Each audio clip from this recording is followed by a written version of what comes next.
Alors, L'eau de vie de petit lait. La première attaque au nez, c'est tout de suite cet aspect-là un peu sucré, un peu charmant du dulce de leche. Madeleine Dufour décrit bel et bien l'arôme d'une eau de vie. Étant donné qu'on est une fromagerie qui générons des quantités assez importantes de petits laits, bien, on se doit de gérer ce déchet-là. La manière que pour nous, on a trouvé le plus simple, c'était de le valoriser en alcool. Et donc, c'est pour ça qu'il y a une distillerie à côté d'une fromagerie. Dans ce paysage enchanteur de Charlevoix, on trouve de nombreuses fermes laitières et des fromagers, comme la famille Migneron, dont la réputation n'est plus à faire. La fabrication du fromage produit beaucoup de lactosérum, communément appelé le petit lait. Bien, quand on part du lait, en fait, le fromage devient la partie solide, puis il y a la partie liquide qui reste à la fin. Le petit lait qui reste, c'est ça, c'est principalement de l'eau, c'est du lactose, il reste un petit peu de minéraux au travers de ça. Pratiquement, il reste plus de matière grasse, pratiquement plus de protéines non plus. Fait que vraiment, c'est de l'eau, du lactose avec un petit peu de nutriments. Si on transforme 100 litres de lait, bien, c'est presque 80-90 litres de petit lait qui va sortir à la fin. Donc ça, je veux pas, c'est un déchet qu'il faut gérer, nous, en tant que fromagerie. Au Québec, on produit plus de 200 000 tonnes de fromage chaque année. C'est ainsi que plus de 1 200 000 tonnes de petits laits doivent être recyclés. Il y a plusieurs choses qui se font. Il y a beaucoup d'industries qui vont faire de la poudre de lait avec, qui vont le déshydrater. Habituellement, cette poudre de lait est utilisée pour nourrir les animaux d'élevage ou dans la transformation alimentaire, par exemple dans les produits laitiers. On la voit souvent sous l'appellation « substance laitière modifiée ».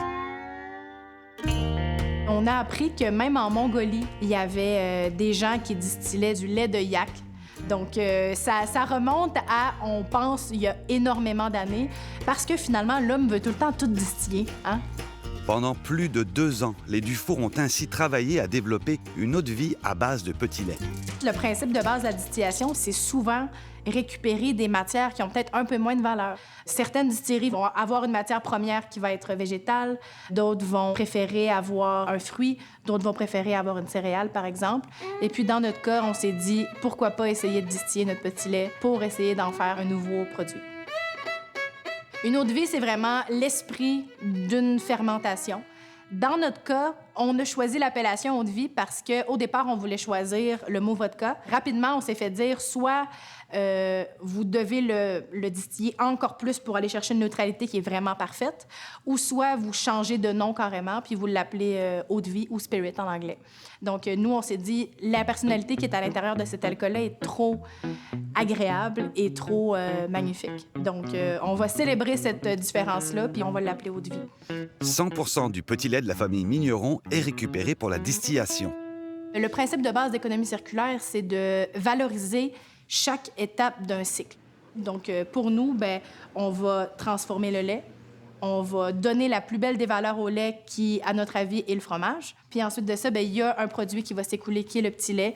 Pour produire une bouteille d'eau de vie, on va avoir besoin d'approximativement 18 litres de petit lait. Il faut avoir produit une meule de fromage. Ça va prendre environ 25 litres de lait. Puis pour générer 25 litres de lait, ça prend soit une vache ou 9 brebis.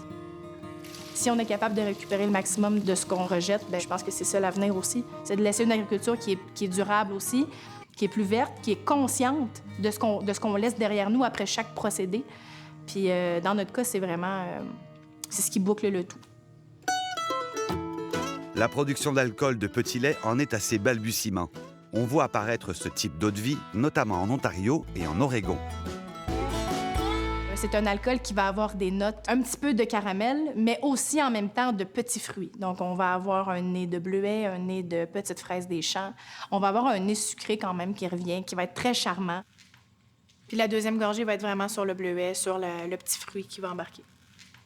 Ce que je remarque, c'est le côté lacté au nez. C'est comme sortir un peu du lait sucré. Et là, c'est le fruit. La petite nuance, tu vas le remarquer, avec un spiritueux à 40 % comme ça, souvent, on va avoir tendance, avec les bières et les vins, ce qui est tout à fait normal, c'est de prendre notre gorgée et d'oxygéner la bouche. Alors que dans les spiritueux, bien, si on oxygène, c'est là que l'effet de brûlure arrive, puis ça vient masquer les vrais parfums. Ce que les gens suggèrent en dégustation d'un spiritueux, c'est de prendre une petite gorgée et de venir réchauffer la bouche, les lèvres fermées, parce que c'est ça qui va faire en sorte que les vapeurs restent à l'intérieur puis qu'on n'a pas de brûlure.